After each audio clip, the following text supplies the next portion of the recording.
One Piece chapter 1095 just came out and One Piece has never been better अपनी पूरी history में। इधर एगेड island पे लूफी वर्सेस किज़ारू, सैटर्न सब चल रहा है। उधर गार्प को ब्लैकबीयर्ड पायरेट्स ने कब्जा लिया है और हमको मिलता है सबसे तगड़ा सीरीज का फ्लैशबैक, पूमा की बैक स्टोरी और गॉड वैली इंसिडेंट पे क्या हुआ। ये दोनों चीज शुरू हो चुकी हैं और ये दोनों चीज से तगड़ी back story I don't think कहीं भी है।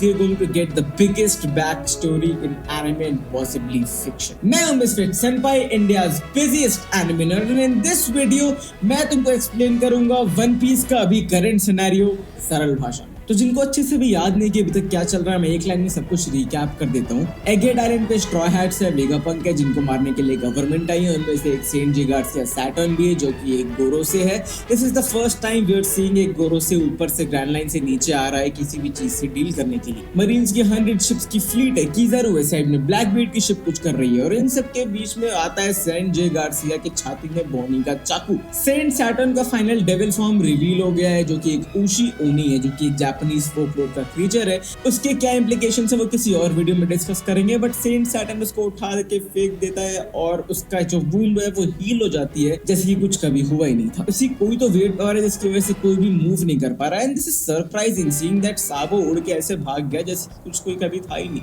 बट ये जो करंट सिचुएशन है ये तुमको रिमाइंड नहीं करती साबो एडी का, जब लूफी सेलेस्टियल ड्रैगन को पंच करता है, फिर एक फॉर्डर मरीन सोल्जर आता है उनको लोग आसानी से हरा देते हैं, फिर एक एडमिरल आता है जिसको वो लोग बहुत मुश्किल से डील करते हैं, फिर एक पूमा आता है जो उन सबकी फाड़ के रख देता है। सिमिलरली अगर तुम यहाँ पर भी देखो तो पहले CP0 से लड़े हुए थे जिसके लोग आसानी से डील कर लेते हैं, फिर आता है किज़ारू जिससे लड़ने में लूफी की पूरी जान चले जाती है, और उसके बाद लास्ट में आता है सेंट जे गार्सिया सैटर्न जो प्रोबेबली इनकी गांड फाड़ देगा जैसे कि पूमा ने सबकी फाड़ दी थी। या फिर हमें मिलेगा कोई classic Oda inversion of plot. अब इन्वर्जन ऑफ प्लॉट की बात आई गई है तो आगे बढ़ते हैं ड्रेस रोसा के इन्वर्जन ऑफ प्लॉट यानी कि गॉड वैली फ्लैशबैक पे। गॉड वैली एक नॉन गवर्नमेंट एफिलिएटेड नेशन है जिसको वर्ल्ड गवर्नमेंट ने जस्ट कैप्चर किया है because of its abundant resources. अब वो रिसोर्सेज क्या है ये अभी किसी को क्लियर नहीं है, बट हो सकता है कि वहाँ डेविल फ्रूट्स मिलते हो बिकॉज काइडो को भी उसको डेविल फ्रूट गॉड वैली में ही मिला था और सपोजिटली बहुत सारे और बड़ी चीजें गॉड वैली में ही हुई है, तो आई एम गेसिंग कि मे बी शायद डेविल फ्रूट्स उधर से आए हो। सो एनीवे गवर्नमेंट हर 3 साल पे एक टूर्नामेंट कराती है जिसमें वो लोग एथनिक क्लेंजिंग करते हैं। बेसिकली कई सारी ट्राइब्स को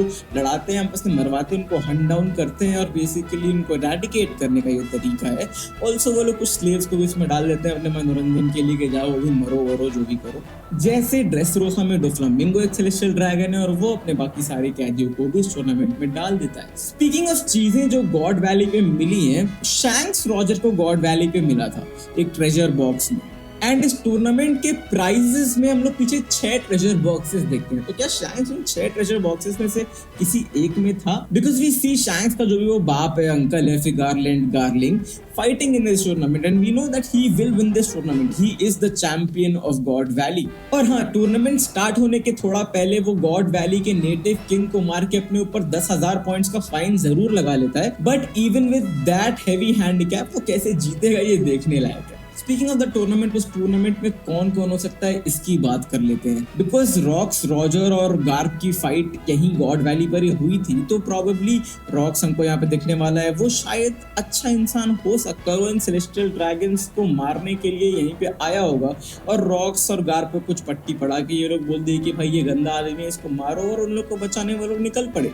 ये मेरी थ्योरी, ये ओडा मुझे कान में आके नहीं बताया है, बट आई डोंट थिंक ये गलत। एक इंटरेस्टिंग फैक्ट है कि अकाइनु और ड्रैगन दोनों 17 साल के थे उस टाइम पे, जो कि एक आइडियल एज है फॉर अ मरीन रूकी। मे बी ड्रैगन पहले मरीन था और साकाजुकी भी मरीन था और दोनों की कोई हिस्ट्री है, बिकॉज जब भी साकाजुकी लूफी को देखता है वो यही बोलता है कि यू आर ड्रैगन सन। वो कभी भी उसको उसके नाम से एड्रेस नहीं किया है और ये बहुत इंपॉर्टेंट है जानना, क्योंकि इवांकोव भी यहाँ पे प्रेजेंट है, पूमा भी यहाँ पे प्रेजेंट है और ये सब फ्यूचर रेवोल्यूशनरी आर्मी मेंबर्स हैं। तो मे बी ये रेवोल्यूशनरी आर्मी का स्टार्ट है और ड्रैगन को देख के ये लगता है कि भाई मुझे इस वर्ल्ड गवर्नमेंट से बदला लेना, और वो सारी चीजें कर रहा है जो रॉक्स करना चाहता था। Speaking of the revolutionary army, हमको पूमा की बैक स्टोरी फाइनली मिलती है and it breaks you down, it breaks you down like you've never been broken down before. I may be wrong, but just look at this panel, just look at the amount of emotion जो ooze out कर रहा है इसमें से। सो kuma basically एक बुकानियर tribe से है जो एक हाइब्रिड ट्राइब है between giants and humans and also one of the tribes जिसका एंशिएंट किंगडम से कुछ तो लेना देना है, जो ऑलमोस्ट इरेडिकेट हो चुकी है by the world government and they are hunting them down still vigorously. kuma बहुत अर्ली एज में ही अपने माँ बाप के साथ स्लेव ट्रेड में फंस जाता है, उसको वर्ल्ड ग्लोबल्स कैप्चर कर लेते हैं, उनके माँ को और बाप को बहुत टॉर्चर करते हैं, kuma को भी बहुत टॉर्चर करते हैं and Oda leaves no stone unturned in showing us कि ये वर्ल्ड गवर्नमेंट और वर्ल्ड नोबल्स अपने वेज में कितने क्रूअल हैं, किस तरह से उनको टॉर्चर करते हैं just to have a laugh out of it. I mean ये पैनल देखो, इसमें kuma का बाप उससे बोल रहा है कि उसकी माँ मर गई है और ये 8-10 साल का बच्चा उससे ये बोलता है कि isn't that a better place now? She must be happy. This is how an 8-year-old kid is thinking. Anyway, kuma's dad also tells him about the legend of sun god Nika that is being passed down in their tribe through generations, कि वो बंदा आके इन सबको बचाएगा, सबके चेहरे पे smile लाएगा, उसकी एक ड्रम बीट पे जो कि एग्जैक्ट लूफी के ड्रम से रेवलेशन से मैच करती है, kuma को वो भी पता है और वो उसको गाता रहता है खुश रहने के लिए एक होप में कि एक दिन सन गॉड नीका आएगा और उन सबको फ्री करेगा, सारी ट्राइब्स को साथ लाएगा, दुनिया में खुशी होगी, फ्रीडम होगी, सब पार्टी करेंगे। एनीवे, kuma भी गॉड वैली पे आता है एज अ स्लेव, वो आता है के साथ और भागने की कोशिश करता है पर उसको पकड़ लेता है और वो मरीन जाके सेंगार से सैटर्न को ये बात बताता है कि एक बुकानियर ट्राइब का लड़का भागने की कोशिश कर रहा था और यहाँ पे हमको पता चलता है कि सेंट जे गार्सिया सैटर्न अभी भी वैसा ही दिखता है जैसे वो अभी दिख रहा है 38 साल पहले। क्या गोरो से सही में अभी भी इमॉर्टल है? Now we cut to kuma और उनको दिखता है कि वो इवांकोव और जिनी के साथ है। Ginny is a new character but जिसके बहुत स्पेकुलेशन चल रहे हैं कि या तो ये बॉनी की माँ या तो ये लूसी की माँ है because she seeing eating meat और अभी जो रूमर्ड हेयर कलर उसका है वो पिंक है, तो pink is for Bonney and meat is for Lucy but will find out eventually.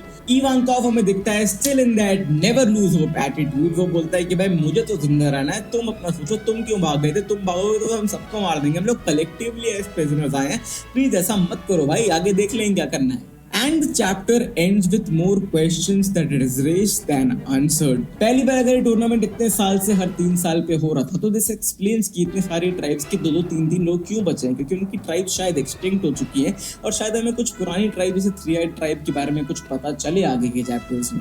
Secondly shanks क्या है, उसका रिलेशन क्या है, वो ट्रेजर चेस्ट में क्यों पड़ा था, रॉजर को वहाँ पे क्यों मिला और बाकी के ट्रेजर चेस्ट में क्या प्राइस है, क्या गोमू गोमू नोमी, ओपियो ओपियो नोमी और काइडो का डेविल फ्रूट ये सब उन्हीं चेस्ट का पार्ट थे या फिर वो कुछ और है, वो पता ही चलेगा इवेंचुअली आएगा चैप्टर्स में। But I am really excited जानने के लिए कि उसमें एक्चुअली क्या है। नाउ इंटरेस्टिंग चीज ये है कि गॉड वैली डिसअपीयर हो गया मैप से और अभी हमने कुछ टाइम पहले एक किंगडम को डिसअपीयर होते हुए देखा और वो था लुलूसिया किंगडम मदर फ्लेम वाले वेपन से। जब लुलूसिया किंगडम गायब हुआ तो पूरे वर्ल्ड का वाटर लेवल 1 मीटर से बढ़ गया और रेड लाइन तुम देख रहे हो कितनी ऊंची है, वो क्यों बनाई गई, क्योंकि शायद इसका रीजन ये भी हो सकता है कि वो लोग हर 3 साल पे एक आइलैंड उड़ाते थे और वो वाटर लेवल बढ़ते जाता था और रेड लाइन इसलिए इतनी ऊंची बनाई गई कि वो वाटर कभी वहां तक नहीं पहुंचे बिकॉज सारे गोरोसे के पास भी डेविल फ्रूट है और water is there only weakness, इसलिए वो लोग इतने ऊपर रहते हैं वाटर से कि वाटर कभी वहां पहुंच ही ना सके। और थ्योरीज की बात हो रही है तो गार्सिया सैटर्न के पास उशियोने का फ्रूट है जिसकी वन ऑफ द एबिलिटीज में से एक है फोकलोर में कि वो एक पॉइजन से स्टिंग कर सकता है लोगों, जिससे वो लोग मर जाते हैं, उनको एक इनक्योरेबल डिजीज हो जाती है जो कि रॉजर को गॉड वैली इंसिडेंट के बाद ही हुई थी।